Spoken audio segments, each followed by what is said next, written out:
Welcome, Dr. James Beckett, Sports Card Insights, the second part of my conversation with Shwe. And I think this is probably what she really wanted to talk about. She was fascinated by the mystery of Dennis Walker. And she was catching me cold on this. I had no chance to prepare. But as I thought about it, as I was preparing this episode and editing it, I realized, the fact that I didn't know that much is because there wasn't that much to know. It's an unsolved mystery. So thanks, Shwe. I hope you do pursue that, because I think it's something that, even though there are probably some negative aspects, there may be some interesting aspects that would draw people into what I have said is the greatest hobby. So thanks, sponsors: Beckett Media, Beckett Grading, Beckett Authentication, ComC.com, Burbank Sports Cards, Mike's Stadium Sports Cards, Huggins & Scott Auctions, Heritage Auctions, Upper Deck, Panini, and Topps. So thanks, Shwe, for the discussion, and I hope you do get it resolved, and that it's a fascinating story. You were talking about that chase, Jim, and the idea of missing memorabilia and the chase to find it or how it is. And I think that's where I got into the story about this baseball collector in Oregon named Dennis Walker, who had this collection and then it went missing. I was curious if that, you're nodding, I was wondering if it rang any bells, if you knew anything about it. That was a long time ago, but that was very mysterious and curious. Yeah. But here's what I would say is, in the old days, collecting was more of a quiet, introspective, solitary activity. Yeah. Now it's very communal, and you know who you bought the card from. You show people that you have the card. So what you have, where you got it, there's a lot more transparency.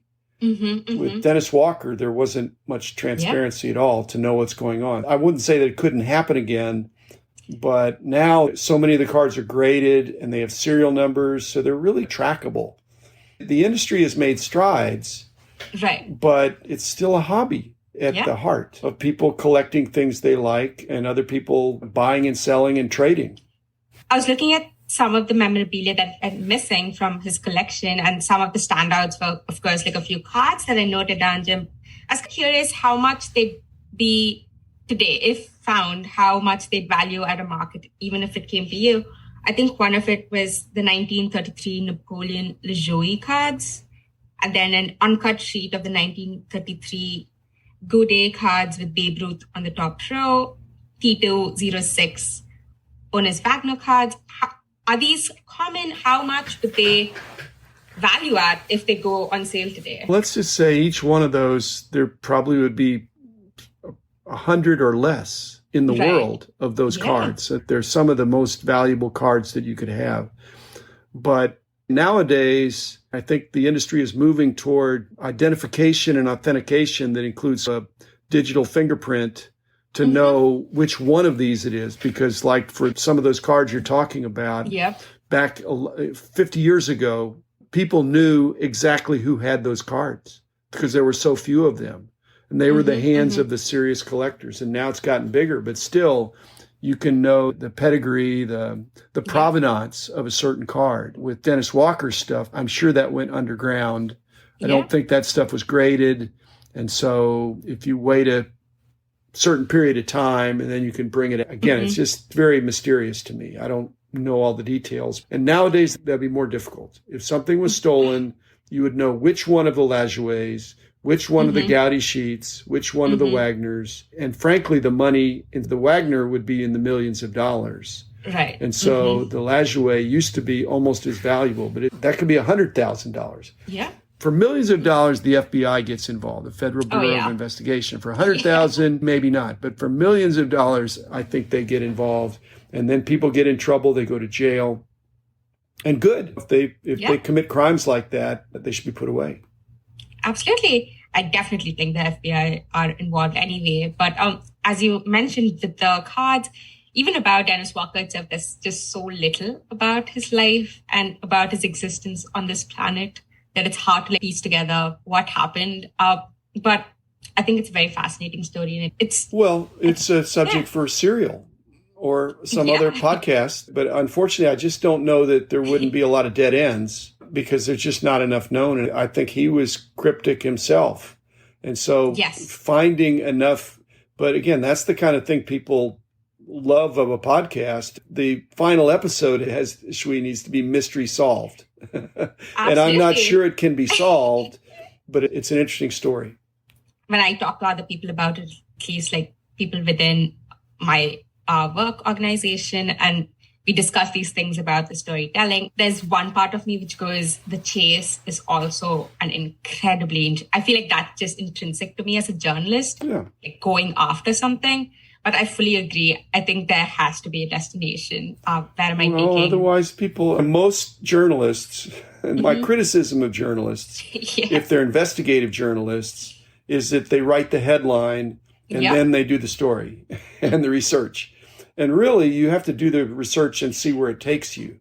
And if it takes you to a dead end, you better be very creative in telling the story. Otherwise, your readers are frustrated.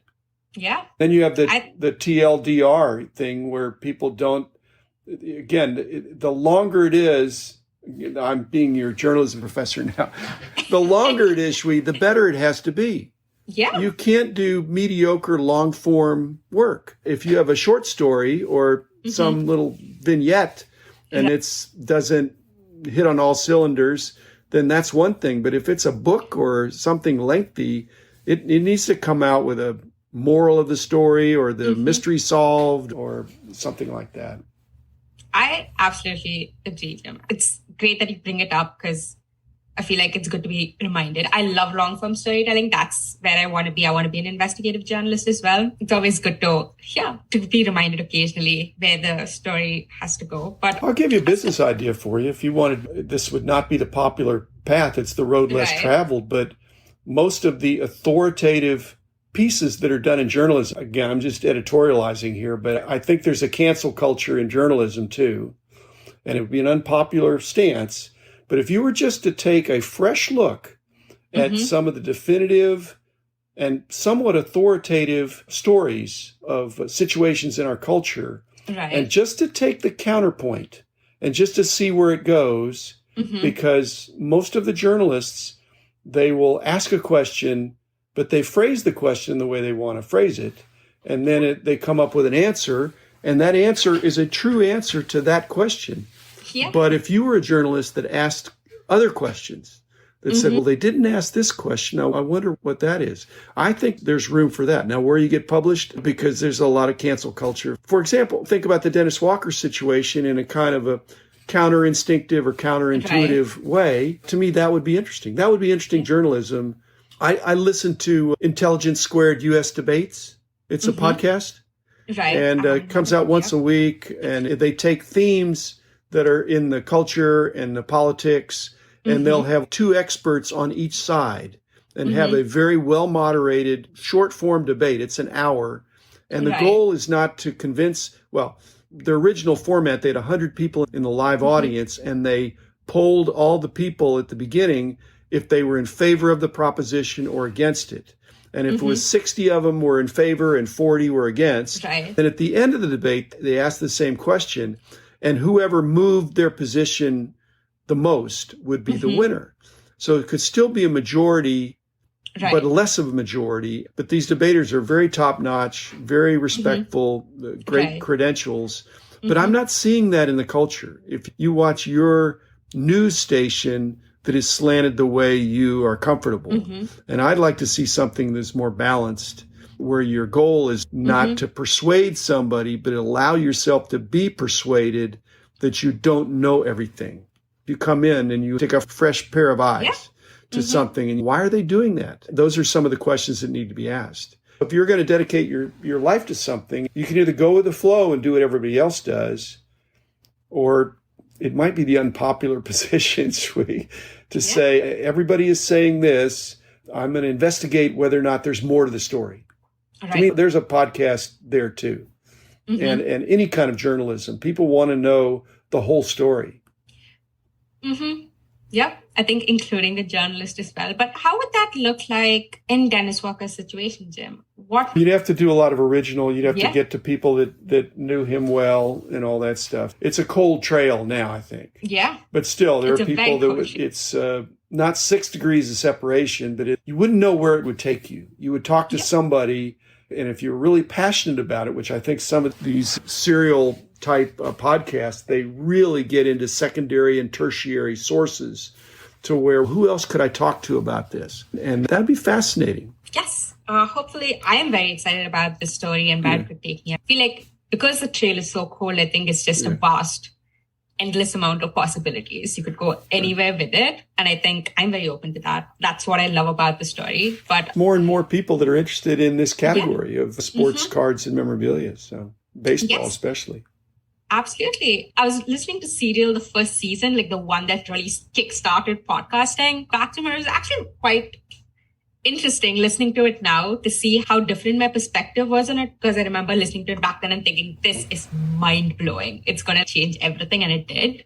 But I feel like if you listen back to it now, you're like, it's not that great. But at that time, I felt it was a great exercise in just listening back to it. That's what time gives hindsight. It created a new form.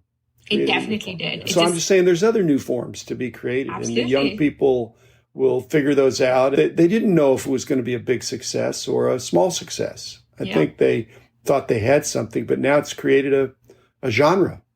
Absolutely. It's a huge industry now, and there's so much room. But it's created so much incredible content since like Serial has grown. And some of the recent stuff is incredible as well. The Trojan Horse Affair. Love it. I've been listening to it recently. So it's been great. Dennis Walker, even investigating his death. There's the story of that. I don't know there's fully known. How he got his cards, where they were kept, all those things. Who sold the cards to him. I think there's, like we're saying about NFTs and blockchain, there's a chain of custody that's a little bit murky.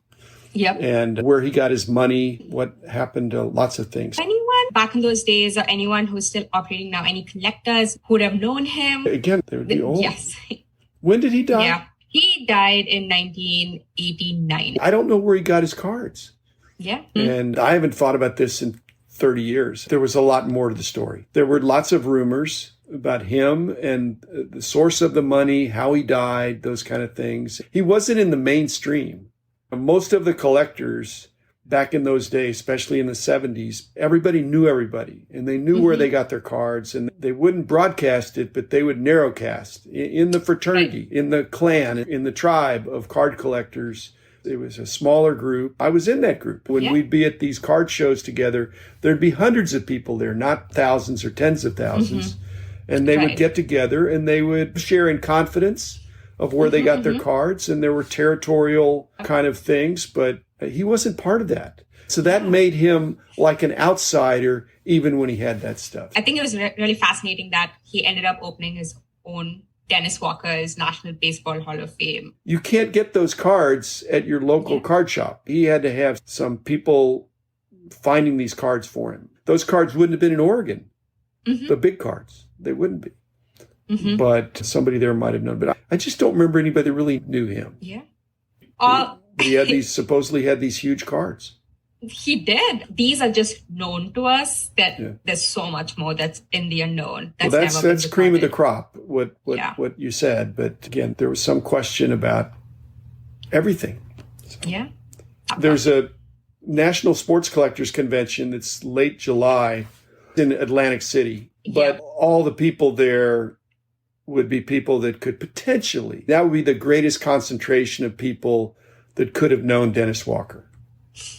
Okay. Under one roof. Now, there'll be tens of thousands of people there, but the booth holders, the dealers, the corporate types, the older people that are there, I don't know that they'd be no comment or just not know anything, but that would be the place where you could talk to people. But I think very few people are going to know him because he was not out and about. He was reclusive or mysterious right from the get-go. Yeah. I will note that down and try to make it. That seems at least to ask. It doesn't hurt to ask. The answers know it's fine, but doesn't hurt to ask. Thank you so much. Sweet. I will keep you posted. Have a great day. You too. Okay, thanks. Yep.